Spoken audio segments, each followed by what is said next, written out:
Cook with கோமாளியில் இவர் famous ஆனதுக்கு அப்புறம் தான் இந்த இஷ்யூ வெளில வருது. Point number 1.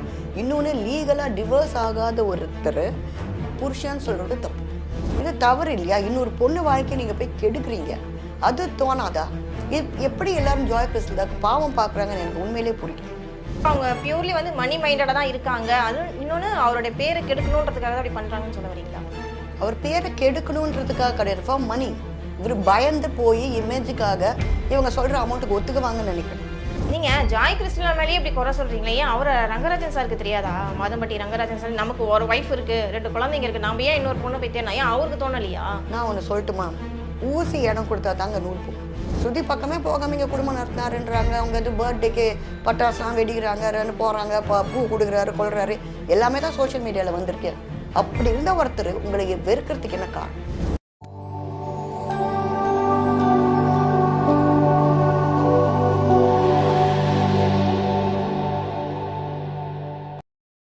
நேர்களுக்கு வணக்கம். இன்னைக்கு நம்மளோட சிறப்பு நேர்காணலுக்கு வந்திருக்காங்க தமிழ், தெலுங்கு, மலையாள இண்டஸ்ட்ரியோட வெரி ஃபேமஸான ஆக்டர் திரு சார்மிளா கிறிஸ்டினா மேடம். வணக்கம் மேம். வணக்கம் ஸ்டெல்லா. நல்லா இருக்கீங்களா? நல்லா இருக்கேப்பா மேம். சமீபத்தில் ஒரு விஷயம் வந்துட்டு ரொம்ப பேசும் பொருளாக இருந்தது. அதாவது ஒரு ஃபேமஸான பர்சன்ஸ் இருந்தாங்கன்னா அவங்களோட லைஃப்பை எடுத்து பேசுறது வந்துட்டு இப்போ ஒரு மாதிரி ட்ரெண்டிங்காக போயின்னு இருக்கு. அவங்க லைஃப் தானே அப்படின்னு சொல்லிட்டு யாரும் கடந்து போகிறதில்ல. அதை பற்றியே பேசிகிட்டு இருக்காங்க. சமீபத்தில் வந்துட்டு மாதம்பட்டி ரங்கராஜ் அண்ட் ஜாய் கிறிஸ்டிலா இவங்களோட லைஃப் வந்து நிறைய போராட்டங்களுக்கு பிறகு ஜாய் கிறிஸ்டிலா வந்துட்டு ஃபஸ்ட்டு அவர் வந்து என் ஒய்ஃப் இல்லை, நான் மேரேஜ் பண்ணிக்கல அப்படின்னார். அதுக்கப்புறம் அந்த குழந்தை என்னோடதே இல்லைனார். அதுக்கப்புறம் அவங்க போராடி ஒரு தனியாக இருந்து ஒரு பெண்ணாக போராடி கடைசியில் அவங்க ப்ரூவ் பண்ணிட்டாங்க. இந்த மாதிரி விஷயங்கள் நீங்கள் எப்படி பார்க்குறீங்க? ஃபர்ஸ்ட் ஆஃப் ஆல், இப்போது இந்த மாதம்பட்டி ரங்கராஜ் குக் வித் கோமாளிக்கு வந்ததுக்கப்புறம் தான் இந்த இஷ்யூ வருது. அதுக்கு முன்னாடிலேருந்து 2 பேரும் ஒன்றா இருக்காங்க. குக் வித் கோமாளியில் இவர் ஃபேமஸ் ஆனதுக்கு அப்புறம் தான் இந்த இஷ்யூ வெளில வருது. Point number 1. இன்னொன்று, லீகலாக டிவோர்ஸ் ஆகாத ஒருத்தர் புருஷன்னு சொல்கிறது தப்பு. லீகல் டைவர்ஸ்க்கு அப்புறமா இவங்க ஒரு கல்யாணம் பண்ணியிருந்தா அந்த கல்யாணம் செல்லுபடியாகவும் சட்டப்படி. ஓகேங்களா? அது மட்டும் இல்லாமல் ஒய்ஃப் ஸ்ருதி இவரோட வாழ்கிறதுக்கு ரெடியாக இருக்காங்க. அப்போ கம்பல்சரியாக இவங்க ஒரு குழந்தைய வச்சுக்கிட்டு இது வெறும் பிளாக்மெயில் பண்ணுற மாதிரி பண்ணி பணம் வாங்குகிற ஒரு விஷயமாக தான் இதை நான் பார்க்குறேன். வேறு எந்த மாதிரியும் நான் இதை பார்க்கல. ஏன்னா பிகாஸ் நானே நிறைய சேனல்ஸில் இதை பற்றி பேசியிருக்கேன். ஏன்னா இப்போ என்னன்னாக்கா, if she was straight forward, இந்த ஸ்ருதியை உண்மையிலே டிவோர்ஸ் பண்ணுற வரைக்கும் ஷி வுட் ஹேவ் வெயிட்டட். இப்போ மாதம்பட்டி ரங்கராஜ் அவர்கள் இவங்களை கொண்டு போய் ஏதோ ஒரு ஹோட்டல் ரூமில் போட்டு ரூமை புக் பண்ணி ஜாலியாக இருந்துட்டு ஒன்று டேட்டா காமிச்சிட்டு போலியே, ஒரு வீடு எடுத்து வச்சுட்டு அவங்களோட குடும்பம் நடத்தி இருந்திருக்காரு. இவர் அவார்டு எல்லாமே நீங்கள் பார்த்தீங்கன்னா அவங்க வீட்டில் வச்சுருக்காங்க.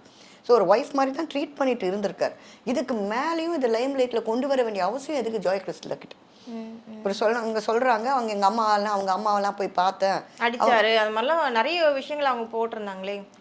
அடி உத விஷயம் எதுக்கு அந்த அடித்து உடைக்கிற ஆள் உங்களுக்கு?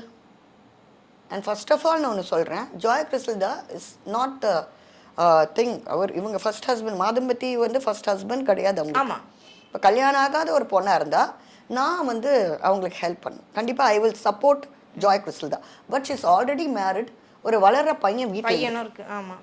இப்போது இவர்கிட்ட இவ்வளோ காசு கேட்குறாங்களே, அப்போ ஃபர்ஸ்ட் ஹஸ்பண்ட் கிட்டேருந்து காசு வாங்கியிருக்க மாட்டாங்களா? மெயின்டெனன்ஸு அந்த ஒரு பையனுக்கு. ஒரு தாயா நீ உன் பையனை பார்க்காம நீ லவ் பண்ணிட்டு இருக்கேது என்னம்மா அர்த்தம்? அதுவும் கல்யாணமான ஒரு ஆம்பளை 2 குழந்தைங்களுக்கு அப்பா. ஓகேங்களா? அண்ட் ஸ்ருதிக்கு ஈக்குவலாக பேரலாக வரணும்னு நினைக்கிறாரு. இது தவறு இல்லையா? இன்னொரு பொண்ணு வாழ்க்கையை நீங்கள் போய் கெடுக்குறீங்க. அது தோணாதா? எப்படி எல்லாரும் ஜாய் கிறிஸ்டல் பாவம் பார்க்குறாங்கன்னு எனக்கு உண்மையிலே புரியும்.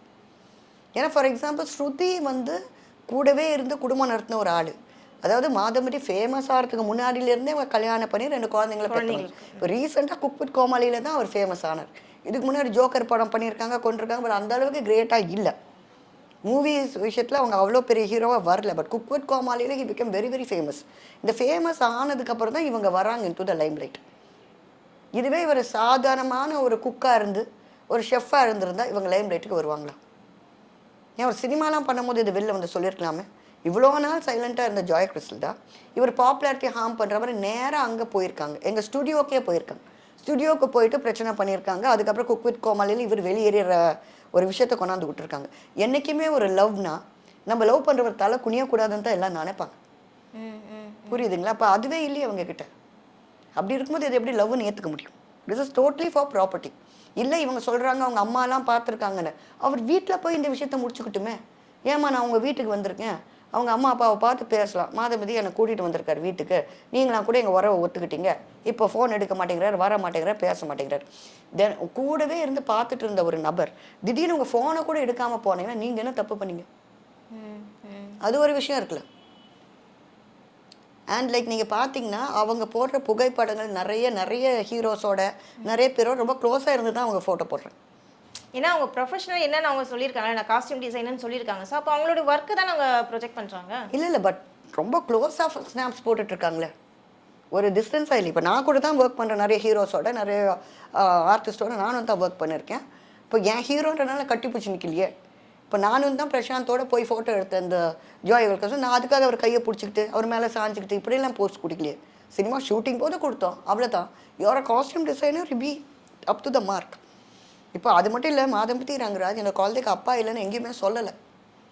அவர் ஃபஸ்ட்டுலேருந்து ஒரு பேசி ஒரு சமூகத்துக்கு வந்துட்டு ஓரளவுக்கு நான் செட்டில்மெண்ட் கொடுக்குறேன்றார். இவங்க அதிகமாக ஒரு மாதத்துக்கு 6 லட்ச ரூபாய் வேணும், 7 லட்ச ரூபாய் வேணும்னா இதெல்லாம் எப்படிமா ஒத்துக்கூடிய ஒரு விஷயமா இருக்கும் சொல்லுங்க. ஸோ அவங்க பியூர்லி வந்து மணி மைண்டடாக தான் இருக்காங்க. அதுவும் இன்னொன்று அவருடைய பேரை கெடுக்கணுன்றதுக்காக தான் அப்படி பண்ணுறாங்கன்னு சொல்ல வரீங்களா? அவர் பேரை கெடுக்கணுன்றதுக்காக கிடையாது, ஃபார் மணி.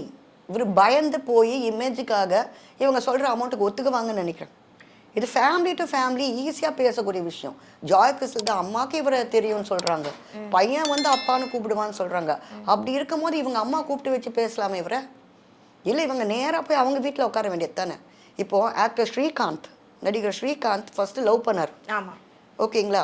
அப்போ என்ன ஆயிடுச்சு, அவங்க பெட்டியோட நேராக அவங்க அம்மா அப்பா கிட்ட போயிட்டாங்க. அவங்க சோஷியல் மீடியாவுக்கும் போகல, டிவி சேனல்ஸ்க்கு போகல, நேராக போய் நான் கல்யாணம் பண்ணிக்குவேன், என்னை கல்யாணம் பண்ணித்தான் ஆகணும்னு. அதை இவங்க செஞ்சுருக்கலாமே. எதுக்கு சோஷியல் மீடியாவுக்கு வராங்க? அது ஒருத்தங்களை தலை குனிவுபடுத்தணும் தானே. அதுவும் Shruti is willing to live with them. Shruti எங்கேயுமே என் புருஷனை பிடிக்கலான்னு சொல்லலையே. சொல்லவே இல்லை. அவங்க இன்னமும் அவரோட தான் போயிட்டு இருக்காங்க. ரீசெண்டாக கூட பார்த்தோம், சில மேரேஜ்க்குலாம் 2 பேரும் ஒன்றா தான் போயிட்டு இருந்தாங்க. இந்த விஷயம் கோர்ட்டுக்கு வரும்போது கூட அவங்களும் போயிட்டு தானே. நான் வந்து ஒரு குழந்தைக்கு அம்மாவா இதை சொல்கிறேன். ஆக்சுவலாக சொல்ல போனாக்கா இப்போ நமக்கு ஒரு ஆம்பளை குழந்தை இருக்கு. ஜாய் கிறிஸ்டல்தாக்கு முதல் புருஷனோட ஒரு ஆம்பளை குழந்தை இருக்கு. இன்னொரு பொண்ணு 2 குழந்தைங்களை பெற்றாங்களே, அந்த பிரசவ வலியெல்லாம் என்னன்னு உங்களுக்கு நல்லாவே தெரியும். அவங்கள போய் கழுத்தறுத்து தான் நீங்கள் ஒரு வாழ்க்கையை தேடிக்கணுமா? எத்தனையோ விடோவர்ஸ் இருக்காங்க, எத்தனையோ பேச்சுலர்ஸ் இருக்காங்க, எத்தனையோ டிவோர்ஸிஸ் இருக்காங்க. அவங்கள ஒருத்தங்க நீங்கள் ஏன் பண்ணல? நீங்கள் ஜாய் கிறிஸ்டல் மேலேயே இப்படி குறை சொல்கிறீங்களே, ஏன் அவரை ரங்கராஜன் சாருக்கு தெரியாதா? மாதம்பட்டி ரங்கராஜன் சார் நமக்கு ஒரு ஒய்ஃப் இருக்குது, 2 குழந்தைங்க இருக்குது, நம்ம ஏன் இன்னொரு பொண்ணு போய் தேனா? ஏன் அவருக்கு தோணலையா? நான் ஒன்று சொல்லட்டுமா, ஊசி இடம் கொடுத்தா தாங்க நூல் போகும். இவர் போய் ப்ரப்போஸ் பண்ணியிருப்பாரு. போய் ப்ரப்போஸ் பண்ண இவங்க ஏன் ஏற்றுக்குறாங்க? இவங்க ஏன் ஏற்றுக்கிறாங்க? அப்புறம் எனக்கு எத்தனை பேர் ப்ரப்போஸ் பண்ணுறாங்க? மேபி இவர் அகைன் போய் அவங்கள்ட்ட பேசியிருக்கலாம், அவங்கள்ட்ட வந்து ஃப்ளர்ட் பண்ணியிருக்கலாம். ஒரு ஆம்பளை ஒரு வீடெல்லாம் எடுத்து கொடுத்து பார்த்துக்கிட்டு இருக்கிற ஒரு ஆம்பளையை பற்றி சோஷியல் மீடியாவில் ஒருத்தவங்க வந்து பேசுகிறாங்கன்னா என்ன அர்த்தம்? யூஸ் அண்ட் த்ரோவாக அவர் இல்லையே. அப்படின்னா நான் எதுக்கு அவருக்கு சப்போர்ட் பண்ண போகிறேன்? இப்போ யூஸ் அண்ட் த்ரோவாக இருந்துட்டு இவங்களோட ஒரு 4 நாள் 5 நாள் அப்பப்போ பார்க்குறது, ஒரு ஹோட்டலில் ரூம் போட்டு தங்குறது, இந்த மாதிரி இருந்துட்டு இவங்களை தூக்கி போட்டு போயிருந்து இவங்க ப்ரெக்னென்ட் ஆயிருந்தா I will support Joy Crizildaa தான். பட் அவர் வீடு கீடு எடுத்து கொடுத்துருக்கும் போது உங்களுக்கு என்னம்மா பிரச்சனை? ஆஸ் ஏ ஒய்ஃபாவே அவர் அவங்கள வந்துட்டு நடத்திருக்காருன்னு சொல்ல வரீங்க. ஸ்ருதி பக்கமே போகாம இங்கே குடும்பம் நடத்தினாருன்றாங்க. அவங்க வந்து பர்த்டேக்கு பட்டாசுலாம் வெடிக்கிறாங்க, போகிறாங்க, பூ கொடுக்குறாரு, கொள்றாரு, எல்லாமே தான் சோஷியல் மீடியாவில் வந்திருக்கேன். அப்படி இருந்த ஒருத்தர் உங்களை வெறுக்கிறதுக்கு என்ன காரணம்? அதுதான் நான் கேட்குறது. இல்லை யூஸ் அண்ட் த்ரோ நிறைய பேர் ஏமாற்றிட்டு போகிறாங்க, டிச் பண்ணிட்டு போகிறாங்க, அப்படி இல்லையே. அவர் எல்லாமே வீடு கீடு எடுத்து கொடுத்துருக்கேன். அப்புறம் நீங்கள் சோஷியல் மீடியாவுக்கு வந்து இந்த விஷயத்தை அம்பலப்படுத்தணும்னு என்ன? மேபி அவங்களோட பேக்ரவுண்டில் வேற யாராவது சொல்லி கொடுத்து பண்ணலாமோ? அந்த மாதிரி இல்லைம்மா. ஜாய் கிறிஸ்டலாவுக்கு வந்துட்டு நீ இப்படிலாம் பண்ணு, அவர் வந்து ரொம்ப ஃபேமஸாக இருக்காரு, இப்படி அவரை வந்து டார்கெட் பண்ணு, இந்த அமௌண்ட் வேணும்னு சொல்லி பேசு. வேற யாருன்னா அந்த அமௌண்ட்டுக்காக தான் இந்த பிரச்சனை ஆயிட்டு இருக்கு, வேற ஒன்றும் கிடையாது. இல்லை வேற யாருன்னா அவங்கள வந்துட்டு பண்ணுற மாதிரி தோணலாம் இல்லையா? ஜாய் கிறிஸ்டலா could be anybody behind her, we do not know. ஏன்னா அவங்களாவே பண்ணுறாங்களா, பின்னாடி ஒரு ஆள் சொன்னாங்களா, இல்லை என்ன வந்து லவ் பண்ணுறேன்றாங்க. லவ் பண்ணுறவங்க இப்படி யாரும் கழுத்து இருக்க மாட்டாங்க. Unless and until they throw you off, fling you off and go, they won't do that. இந்த விஷயத்துல அவர் என்ன மாதிரி ஒரு முடிவு எடுப்பாருன்னு நீங்க நினைக்கிறீங்க? எதுங்க? இந்த இப்போ ஜாய் கிறிஸ்டலா ரங்கராஜன் உங்களுடைய இந்த பிரச்சனை, ஃபேமிலி பிரச்சனையை வந்துட்டு நெக்ஸ்ட் லெவல் என்ன மாதிரி இருக்கும்னு நினைக்கிறீங்க? என்ன முடிவு எடுப்பாருன்னு நினைக்கிறீங்க? அவர் தான் கொடுக்க ரெடியா இருக்காரு கேஷ். அவர் கொடுக்க மாட்டாரு. மாசமான 6 லட்சம் கொடுக்குறேன்னு சொல்லிட்டாரு. 6 லட்சம் கொடுக்கறது அவர் ரெடியா இல்லை. அதுக்கு தான் இப்போ பிரச்சனை போயிட்டே இருக்கு, ஓடிக்கிட்டே இருக்கு. அவர் ஓரளவுக்கு ஒரு செட்டில்மெண்ட் கொடுக்குறேன்றாரு. இவர் ஸ்ருதி அளவுக்கு செட்டில்மெண்ட் வேணும், என் பையனுக்கும் ஈக்குவல் ஷேர் இருக்குன்னா எப்படி? அப்போ ஆல்ரெடி உங்க முதல் புருஷனோட உங்களுக்கு ஷேர் வந்துட்டு இருக்கு. அப்போ உங்களுக்கு 6 லட்சம் ரூபாய் எப்படி தேவை ஒரு குழந்தைய வளர்க்கறதுக்கு? சொல்லுங்க. இப்போ கோர்ட்டே பார்ப்பாங்க. அவங்க தேவைகளை பார்த்து தானே காசு கேட்க முடியும். சும்மா ஒரு ஏதோ ஒரு இது போடணுமேனு ஒரு இதை போட்டு சோஷியல் மீடியா வந்து உழுக்கிட்டு இருந்தாக்கா இவங்களுக்கு 6 lakhsக்கு என்ன செலவு இருக்கு மாசம்? அதை கோர்ட் பார்ப்பாங்களே, கோர்ட்டும் பார்ப்பாங்க. That is it. ஓகே, அடுத்து என்ன நடக்க போகுதுன்னு பொறுத்து இருந்து பார்ப்போம் மேம். ஏன்னா அதான். ஆக்சுவலாக இன்னொருத்தவங்களோட பர்சனல் விஷயத்துல நம்ம தலையிடக்கூடாது, பட் இது வந்து பப்ளிக்காக வந்து பேசுன்றனால நம்ம இல்லைங்க, பேச ஆரம்பிச்சோம். நான் ஏன் தலையிடுறேன் இது விஷயத்த, நான் ஏன் பேசுறேனாக்கா, இப்போ எனக்கு வந்து ஒரு குழந்தை பிறந்திருக்க புதுசுல ஒரு லேடி இன்டர்ஃபியர் ஆகி தான் நான் டிவோர்ஸ் பண்ணிட்டு உட்காந்துருக்கேன். ஸோ என்ன மாதிரி ஸ்ருதி வாழ்க்கை ஆகக்கூடாதுன்னு தான் நான் பேசிட்டு இருக்கேன். அதை தவிர்த்து வேற எந்த இன்டென்ஷனும் எனக்கு கிடையாது. ஏன்னா எனக்கு என் ஹஸ்பண்டை பிரிஞ்சு கஷ்டமா இருக்கு உண்மையிலேயே. என் அப்பாவுக்கு, என் குழந்தைக்கு வந்து ஒரு அப்பா இல்லாமல் இருக்கு இப்போ. ஸோ இது இன்னொரு லேடி இன்டர்ஃபியரன்ஸ் ஆனனால தான் எனக்கு இப்படி ஆச்சு இந்த பிரச்சனை. ஸோ அப்படி இருக்கும் போது அந்த 2 குழந்தைங்க இருக்கு ஸ்ருதிக்கு, அவங்க அப்பா இல்லாமல் கஷ்டப்படக்கூடாது அப்படின்ற ஒரு தாயான ஒரு நோக்கத்தில் நான் பேசுகிறேன், தவிர்த்து வேற எதுவும் இல்லை. மேடம், இப்போ ஒரு சின்ன கேள்வி, ஜென்ரலான ஒரு கொஸ்டின்ஸ் தான். இப்போ ஒரு ஹஸ்பண்ட் அண்ட் ஒய்ஃபு நல்ல ஃபேமிலி ரன் ஆகிட்டு இருக்கு, குழந்தைங்களோட இருக்காங்க. திடீர்னு 3வது ஆள் எப்படி மேம் உள்ள நுழையிறாங்க? ஒன்று ஒய்ஃப் வந்து ஹஸ்பண்டுக்கு ஏற்ற மாதிரி இல்லை, ஒய்ஃபு தானே அப்படின்ற ஒரு கேர்லெஸ்னஸில் ஹஸ்பண்ட் இருக்காரா, இல்லை ஒய்ஃப் வந்து நான் போதும் இத்தனை வருஷம் நம்மள்ட்ட வாங்கிட்டு அவர் இஷ்டத்துக்கு இருக்கட்டும் அப்படின்னு ஒய்ஃப் மேலே அந்த மாதிரி ஒரு தாட் இருக்கா? சி, எப்போவுமே வந்து ஹஸ்பண்ட் அண்ட் ஒய்ஃப்குள்ளே அப்பப்போ சின்ன சின்ன ரிஃப்ட்ஸ் வர்றது நியாயம்தான். அந்த டைமில் ஒருத்தவங்க உள்ளே பூந்தா அது யாருடைய தப்பு? அது இப்போ இவங்க, இப்போது நீங்கள் என் ஃப்ரெண்டு, ஓகே, நான் உங்கள் சேனல் அடிக்கடி வந்து பேசுகிறேன். இப்போ எனக்கு ஏதோ ஒரு மன கஷ்டம், நான் உங்களுக்கு ஃபோன் பண்ணி சொல்கிறேன், ஓகேங்களா? அந்த மாதிரி தான் இவர் சொல்லியிருப்பாரு. ஏன்னா ஷீ இஸ் அ கொலீக், இவருடைய காஸ்டியூம் டிசைனர். ஸோ எனக்கு இந்த மாதிரி ஒரு பிரச்சனை இருக்குது, ஹி வுட் ஹவ் டோல்ட். சரி, அதுக்காக இவங்க உள்ளே போகணும்னு அவசியம் இல்லையே. அதை அவங்க யூஸ் பண்ணிக்கிட்டாங்கன்னு சொல்ல, அவங்க யூஸ் பண்ணிக்கிட்டாங்க, அவ்வளோதான். ரொம்ப நன்றி மேடம், பல விஷயங்கள் வந்துட்டு ஓப்பனாக பேசியிருக்கீங்க. தொடர்ந்து பேசுவோம். நன்றி, வணக்கம்.